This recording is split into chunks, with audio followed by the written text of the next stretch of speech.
Hi, my name is Kay, and this is Kay's Tiny House Adventures, where I am building my very own tiny house. I have zero build experience, but I have lots of drive and a lot of amazing friends. Now, today I'm going to share how we framed the roof of the house. So the roof is a very fun piece of this house. It's got two different types of pitches. There is a steeper pitch that will give like a high ceiling effect for the living room and the kitchen, and then the rest of the house has a much less steep pitch because I need to maximize that height for the bathroom and the loft. I also added hurricane straps to the frame. Sidebar, I didn't realize how active Taco was being while I was filming this part of the video until I was editing the video. So let's have fun with this and count how many Taco sightings we see, because she was just having a blast.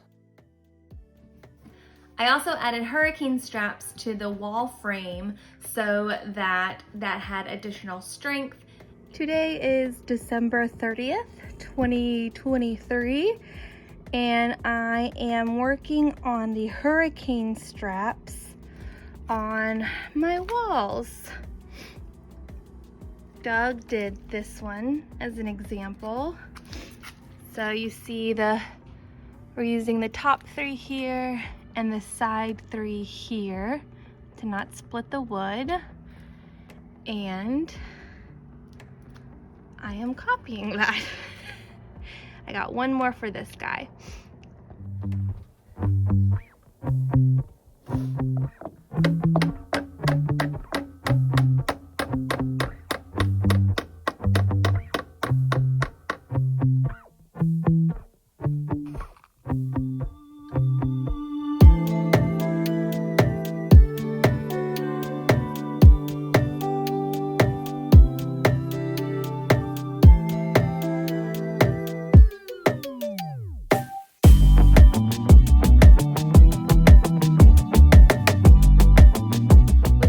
About framing the roof versus the wall is that the roof has 2x6s versus the wall was made out of predominantly 2x4s.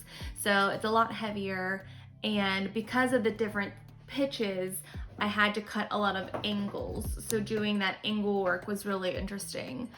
Doug showed me how to figure that out because the blueprints were very specific with their numbers. And we used the good old handy dandy protractor to figure out the angles. Felt like I was in elementary school again, and or middle school, I guess. I don't remember when we learned angles, but Phil had a digital angle measurer, so we were able to validate our measurements using that, and we got pretty dang close, so that was very cool. I spent an entire day just cutting the rafters needed for the roof. About half of the rafters were at one angle and the other half were at the other angle. To get the bottom part of the rafter cut, we needed to cut it at the angle on the other side. So Doug did this really cool trick where we got one right and then traced where that should go, so that I had a template for cutting off that extra piece.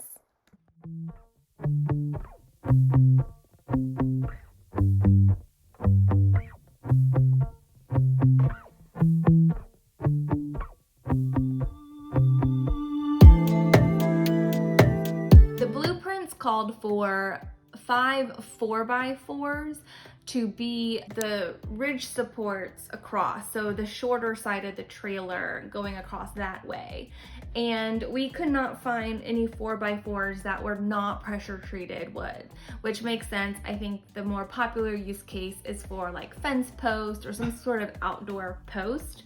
We found some at like local lumber yards, but it was kind of pricey.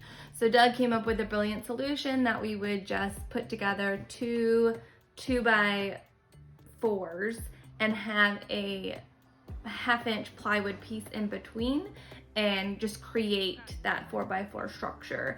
And I'm going to go back and put like a veneer on all of these so you're never gonna know.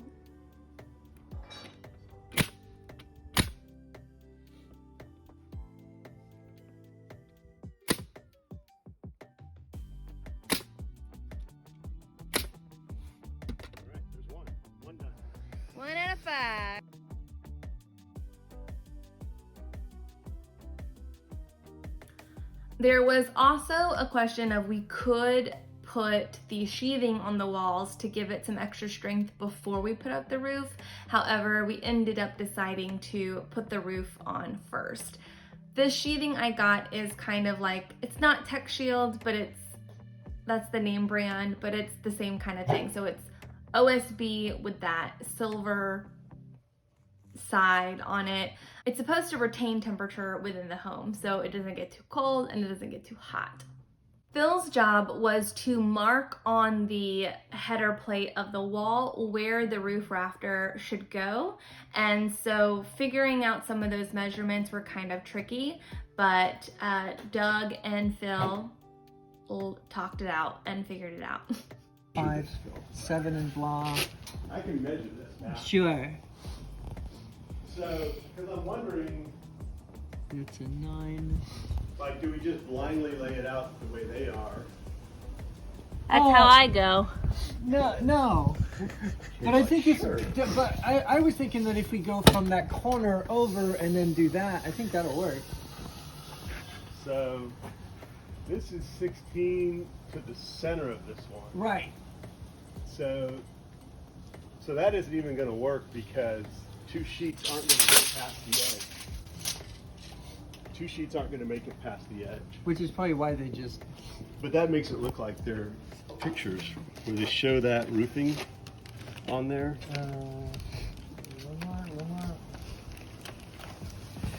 Bless you. Excuse me. Got it on That camera. makes it look like this is just wrong because I just measured. Oh wait, that's a full piece. So that's a piece here. Look, there's the Oh, extra. that's a- the arrow I messed saw the us arrow. up. I know. Okay. I just saw it. I get it. So they've got 1 piece, 2 piece, They got and a the bit. arrow drawn right in line with the other. Oh, so it looked like a line. Yeah. Got it. Yeah. Okay. So Rude. So it is 3, Okay. 2 and a bit. all right. So I guess we just lay it out the way they show it.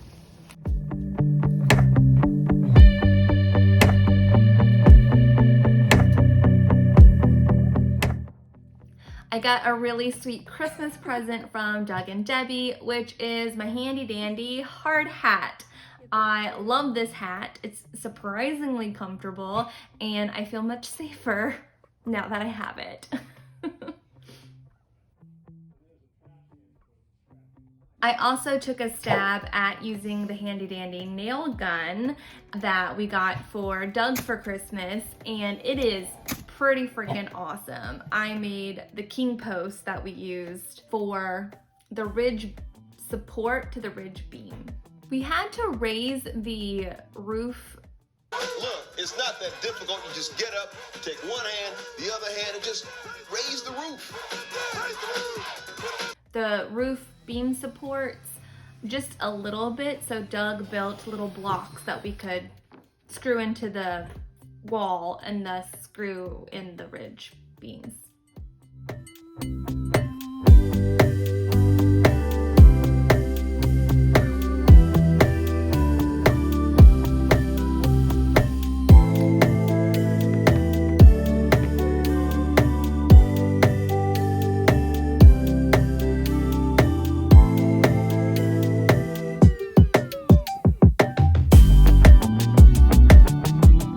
I really like it.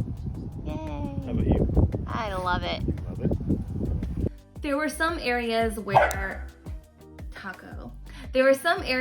the walls weren't perfectly straight, so we used a come along to help tighten it up so that Doug could nail the ridge supports in the right place. I think you're gonna have to hold that for a moment. Hold that pose. Just while I get 2 screws in.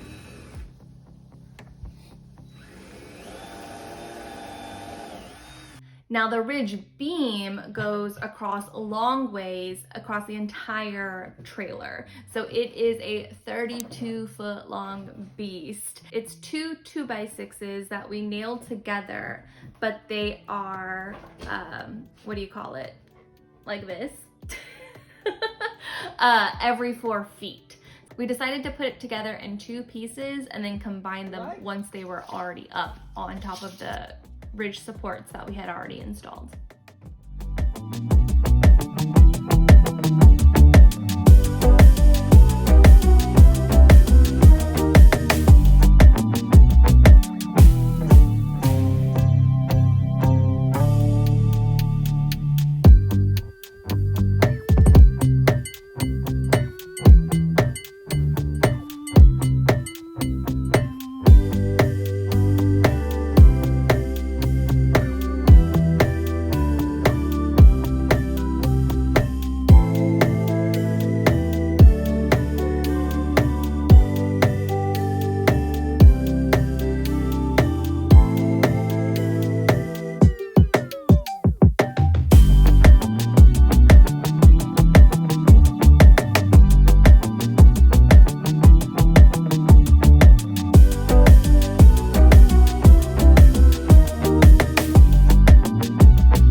time to install the actual rafters. So these are the ones I built in the beginning of the video. I was literally not tall enough to nail these in on the higher side. Doug was literally on the this is not a step side of the ladder, so it was dangerous, but Doug was confident and it all worked out in the end. We decided to install the rafts at the bottom first, and because of the steep angle, they just kind of laid against that main ridge beam, so that was kind of nice. And then once we installed all those, then Doug took the time to straighten the ridge beam and make sure that was straight all the way down as we nailed the tops together as well. My roof is gonna have 2 skylights, so we also framed those out. And then Phil came and helped us put in the less steep rafters that go over the loft, bedroom, and bathroom. And these were a bit trickier because the angle was so much less steeper. When you put them up, it didn't just like nicely lean against. So we had to come up with a few ways to make sure it stayed in place as Phil was nailing those in. I don't have as much footage of Doug and Phil installing the rafters because I was busy getting the tools for them while they stayed on the ladder and handing on the rafters and all that good stuff. But we got it done. It looks so good. It looks like a house. It's really weird. And the next stop will be putting up the sheathing around the walls. So hopefully y'all will see that in my next update. Thank you for watching. Please like and subscribe and get notifications for when I post new videos. And I will talk to y'all later. Bye.